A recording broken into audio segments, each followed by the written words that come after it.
Hello guys, in this video I'm gonna continue with Kirchhoff's laws. So we in last video we talk or explained Kirchhoff's voltage law.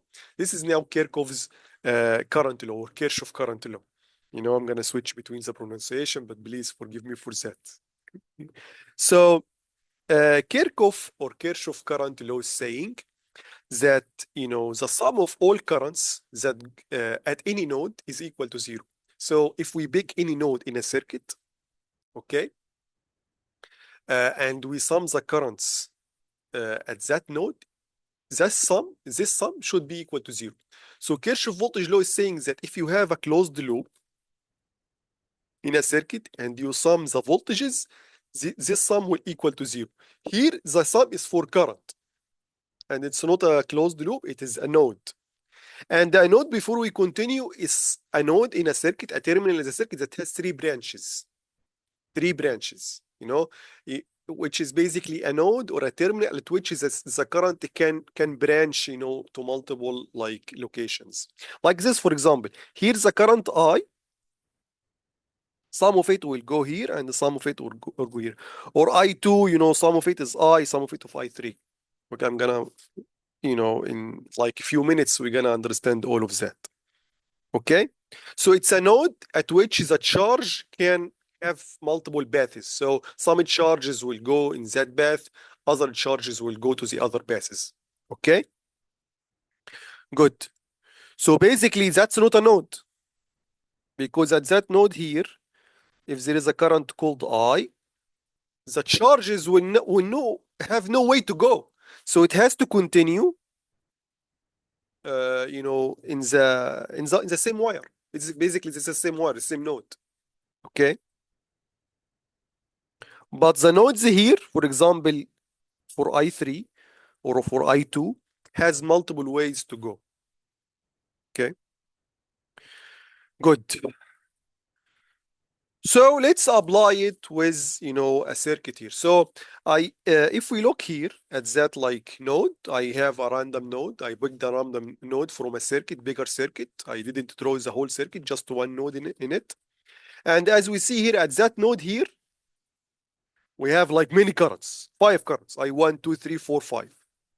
Some of them is going into the node, and some of them is going out of the node. Basically, we can say physically, some charges are going into the node, some electrons are going into the node, and some charges are going out of the node. Okay, out of the node. So how to apply Kirchhoff current law at that node here? Okay, first of all, you pick a positive direction, whatever you want. You can pick, for example, that the charge is going into the node, so entering is positive and exiting is negative. For example, you can do the opposite. It's very, you can do whatever you want. Okay, so let's do it in 2 ways. First, I'm gonna assume that the exit is positive, the enter is negative. So exit, assume, let's have white, assume, or yellow, assume exit positive, enter is negative. Okay, if exit is positive, that means, or out of positive, that means I5, which is exiting, and I4 should be positive. And if enter is negative, that means I1, which is going into the node, I2, which is also going into the node, and I3 are all negative. Now let's sum this and equate them to 0. We have only 5 currents here. So I4 plus I5 minus I1 minus I2 minus I3, all of that is equal to 0. Okay? All of that is equal to 0. I'm gonna, put the negatives on the other side with positive sign. So I4 from that here, I4 plus I5 is equal to I1 plus I2 plus I3. And look at that. Look at this, is very important.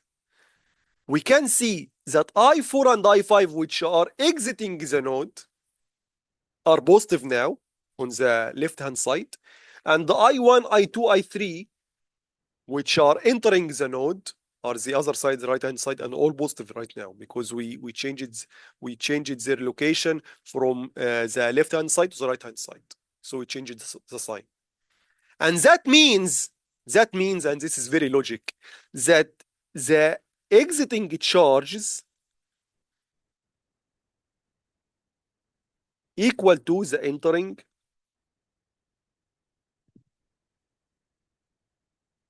charges. This is very logic because there is no way to go. You cannot, for example, find something like that. A current here 1 amperes, a current going into, a current also 1 ampere going into the node, and then a current 1 ampere also going to the. This is cannot happen. How come? Okay, because at here there is no accumulation. The charge cannot accumulate. This is not a capacitor. Okay, they have to continue running. Okay, so that's not this is wrong actually. Some current must be entering, some currents must be exiting. Okay, so based on that note, we can say or state Kirchhoff current law in another form. This form in here: the sum of the currents entering a node equal to the sum of currents exiting a node. Whatever, both are the same. We started by the first one and we ended by the second one, so they are the same. Okay, one may say, assume the positive exit is positive, enter is negative. Can we do the opposite? Yes, you can do. Let's do the opposite. We should reach the same conclusion. Let's see, or the same equation actually. Let's assume now exit is negative, enter is positive.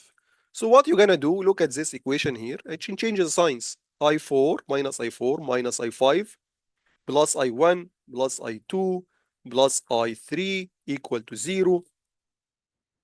Both those guys on the right hand side. So I1 plus I2 plus I3 equal to I4 plus I5. This is exactly the same. We didn't do anything. Okay, so assume whatever, like the Kirchhoff voltage law, you can assume the positive direction in any way, counterclockwise or clockwise, whatever. Okay, good. Let's take some examples now.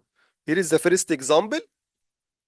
We have something, again, this is basically part of a circuit. I didn't draw the whole circuit. We just depict, portion of the circuit, and we're gonna apply Kirchhoff current law at that circuit. But look, this looks very weird. Very weird, correct? Where is the node here? So we need something like that. There is a node here, that you can easily apply Kirchhoff current law at. But here there is no node. Where is this node? Man, I told you, this is just a short circuit. All of that here are basically the same node. Okay, so basically you can draw this in this way if this is confusing for you. This is I2, I3, I4, I5, I1. Here is I1, 5 amperes, I4 here, 3 amperes, I3 here, 1 amperes, I2 here, 2 amperes, and I5 here is unknown. And then apply. Okay, very simple. I'm gonna assume enter is positive, exit is negative. You can do the opposite. It's very okay. So if enter is positive, so 2 is entering. I'm gonna try. So 2 is entering. The 1 is also entering. The 3 is also entering. I'm sorry, 2 is going out. Very sorry. Very sorry, yes. It's going out here. So let's review them. Yes, 2 out, 5 in, 1 is in, 4 is in, I4 is in, which is 3 amperes, I5 is in. That's good. So I'm gonna remove this 2 here. So 1 plus 3, this is entering, I5 is entering as well, so plus I5. Then the exit now. And also the 5 is entering. Yes, so before we can write it here. 5 is also entering. So 5 is entering, 1 is entering, 3 is entering, I5 is entering, and 2 is the only one that is going out. 2 is the only one that is going out. This is equal to 0. I like this example. I'm gonna show you why now. So I want I5 in like a side and all other constants in the other side. So I5 equal to 2 will be positive if it goes to the right hand side. Now 3, 1, 5 will be negative. So minus 5, minus 1, minus 3. So this is basically here minus 9. And minus 9 plus 2 is minus 7. So I5 is equal to minus 7 amperes. Minus 7 amperes. And it has to be negative. It has to be negative. You know why? If it was positive, if I5 was positive, that means the amount of charges that going into the node is higher than the amount of charges per second that is going out of the node, which is not logic. You know, this is like physically wrong. There is no accumulation as we assumed of charges. This is not a capacitor again. Okay, so all the charges per second is going into the node must going out of the node per second. Okay, so it has to be negative. What does the negative mean? Negative mean that it can be positive, but it changes the direction. So here is basically the node. I'm gonna redraw it. Sorry, I'm gonna redraw it here. Let's draw it by hand, just by hand. It's very easy. So I5 here we discovered it's minus 7. Good. So you can keep it like that. It's very okay. Very okay. Or you can rewrite it like that. 1, 2 is exiting, 5 is entering, 3 is entering, and then draw I5 like that, exiting with positive value. So you keep the direction, but then the current will be negative, or it changes the direction, make it going out, and in that case you can change, the sign from minus 7 to 7. Okay, whatever you like. But if in a question like this, for example, it shows you that he won't, or the question won't the current to be entering, you have to cope with this one. You have to assume all the time it's entering. Okay, let's take another example. This example in here, again, very nice example. Find I1, 2, 3. This is very good because it reviews also a previous video that we took. Okay, so let's pick a node. Okay, this is a node. Why? Because it has 3 branches. Actually, we can say 4, but I'm gonna explain to you why it's 3, not 4. This is a branch with I. This is a branch with I1. This is a branch with I2. One may say this is also a branch, correct? No, it's not, because basically that's the same branch as this one, this series. Okay, so it's the same.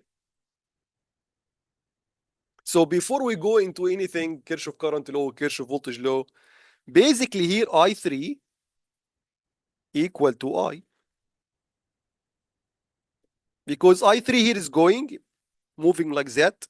It has no way to go.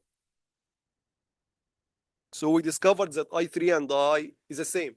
Any two currents in the same wire are equal, are the same. Same. Okay, same charges. Just different names. So basically here I3, is equal to I. You cannot trick us, Good. So now basically the unknowns is basically now I1 and I2. And once we find I, we can get I3. Okay. From by KCL here, Kirchhoff current law, we discovered that node here, that the amount of current entering equal to the amount of current exiting. That's very easy to apply. So I is entering, I1 is exiting, and I2 is exiting. If you assume, enter is positive, exit is negative, you're going to find I minus I1 minus I2 equal to 0. So I1 and I1 and the minus I2 will go to the right-hand side with positive sign. So it's the same, correct? That's why I like the second, definition. The amount of current entering equal to the amount of the sum of current exiting. Okay? Good. How to determine I1 and I2? Okay? Now look at this like circuit. Where is the terminal of R1? R1 is here. These are the two terminals of R1. Oh, R1 and E, the battery, are parallel, correct? Because this is basically the same terminal. So R1 is parallel with the battery E. So that means VR1, the voltage of R1 is equal to the battery voltage, which is 10 volt. Good. So VR1 is like that, is equal to E equal to 10 volt. I1 equal to VR1 divided by R1. 10 volt divided by 10. So I1 is equal to 1 amperes. Same for R2. R2 is also parallel to E. Why? Again, R2 terminal is basically this terminal, basically this terminal. All of them are connected. Top terminal is exactly this one, is exactly this one. All are the same. So basically R1 and R2 even and the battery are all parallel. So that means again, no change here. VR2 is also E equal to 10 volt. So I2 is equal to VR2 divided by R2 equal to 10 volt divided by 10 ohms. So I2 is equal to 1 ampere also.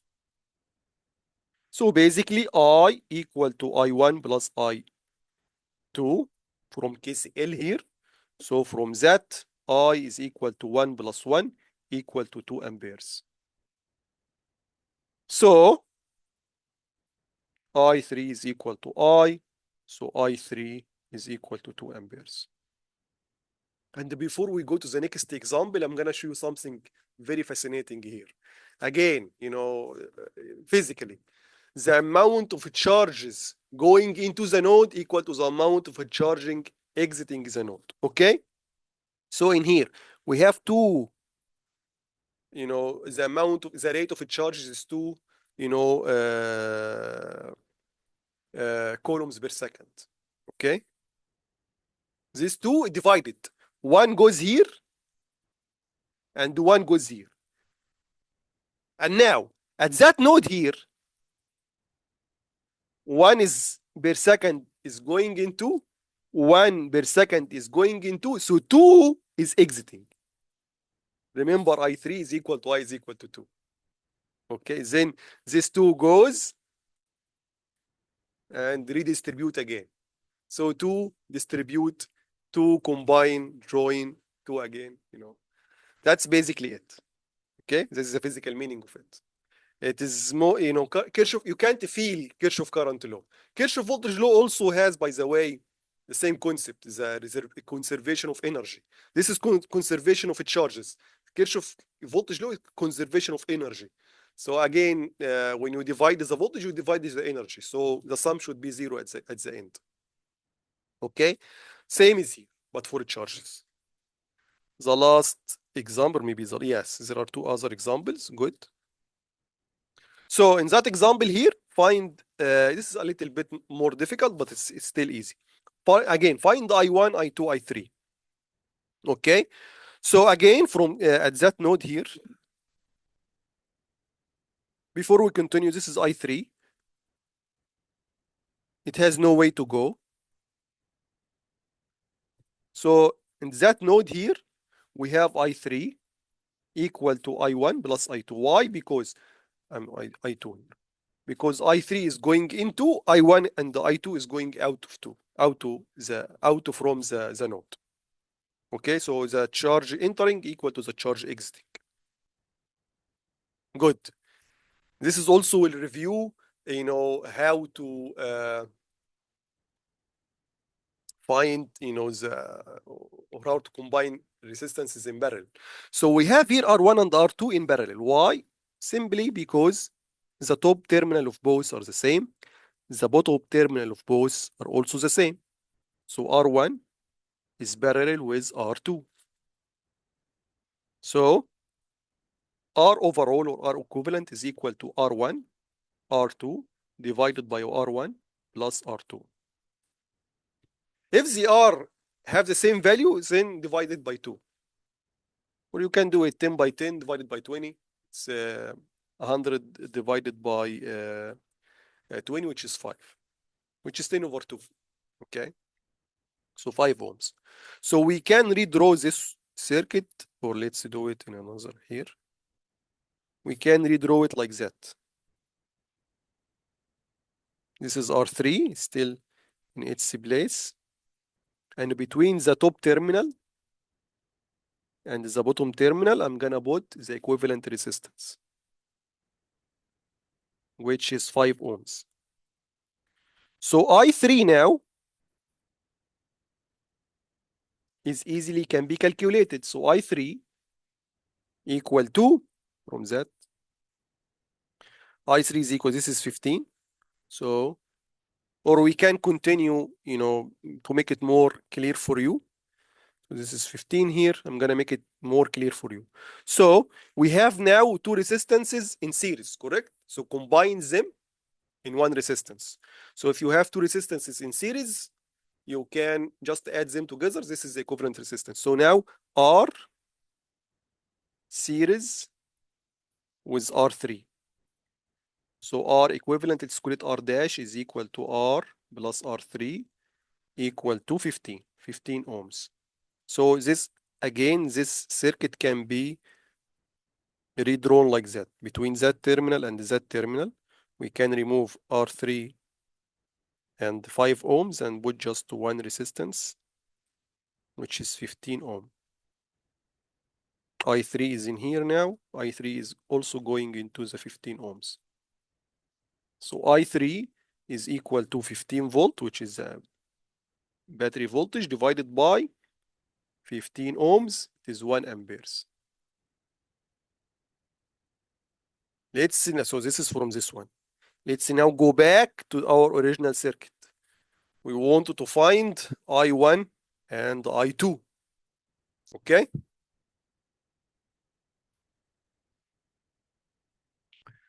From, if you remember, guys, maybe 2 videos ago or something like that, the current divider rule. Okay? We have here R1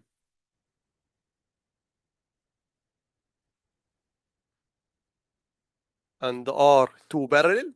Okay? Total current is I3. This is here I1. This is here I2. Okay? From the current divider rule, we can say that I1 equal to total current I3 multiplied by the other resistance R2 divided by R1 plus R2. One may say it should be multiplied by R1 divided by R1 plus R2, like the voltage divider. No, in the current divider rule, you neglect the resistance that is, the current path is in, and you take the other resistances in the numerator, which is R2 in that case for I1. So let's do it. So I3 is basically 1 amperes. R2 is 10 divided by 10 plus 10. So it's 1 multiplied by half, it's a half. So you can also say that I2 is equal to I3 multiplied by R1 divided by R1 plus R2, which is also, it's going to be half, or you can apply Kirchhoff current law. I'm going to make it here. So from Kirchhoff current law, I3, which is 1, equal to I1, which is now we determined to be half, plus I2, which we don't know. So I2 is equal to 1 minus half equal to half. Or you can say I2 is equal to I3, R1 divided by R1 plus R2 equal to I3 is 1, R1 is 10, R1 plus R2 is 10 plus 10. So again, 1 multiplied by half is equal to half. Of course, they must be the same. They must be the same. Okay, guys, that's very good. It's the last example, which may be very easy. We're going to see a lot. Okay. Here we have, we replaced the voltage source by current source. And this current source has a 10 amperes. Okay. That's very easy. Why? Let's look here. I3, this is I3. Again, find I1, 2, 3. Okay. This is I3 here. I3 is flowing like that. Oh, man. And the 10 amperes also flowing like that. This is 10 amperes, you know. So basically, I3 equal to 10 amperes. Again, I3 and the 10 amperes, the current source, you know, the current source provides the branch that is the current source is part of with a constant current, which is 10 amperes in that case. And I3 is basically the same branch. So they have to be the same. They are the same. Okay, so I3 is 10 amperes. And now I3 again is divided into parallel branches. These two branches are parallel, remember. To apply the current divider rule, the two or three branches, whatever, must be parallel. So R1 is parallel to R2. So we can apply the current divider rule. So I1 is equal to I3, which is the total current, multiplied by the next resistance, R2, divided by R1 plus R2. This is very easy because I3 is 10, R2 is 5, divided by 5 plus 5. Again, 10 multiplied by half is equal to 5 amperes. And I2 you can determine in two ways. From let's do it from current divider rule. I3 R1 this time divided by R1 plus R2 equal to 10. R1 is 5. R1 is 5. R2 is 5. 10 multiplied by half is 5 amperes again. Or you can say from Kirchhoff current law, I3, which is entering the node, equal to I1, which is exiting, and I2 is also exiting. So I3, which is 10, equal to I1, which determined to be 5, plus I2, which we don't know. So I2 is 10 minus 5 equal to 5. And again, they must be the same. Two solutions for the same circuit must give you the same answer. Okay? That's it, guys. This is basically Kirchhoff or Kirchhoff or KCL current law. Okay? Very simple, very easy. Thank you very much for watching and see you in another video. Bye-bye.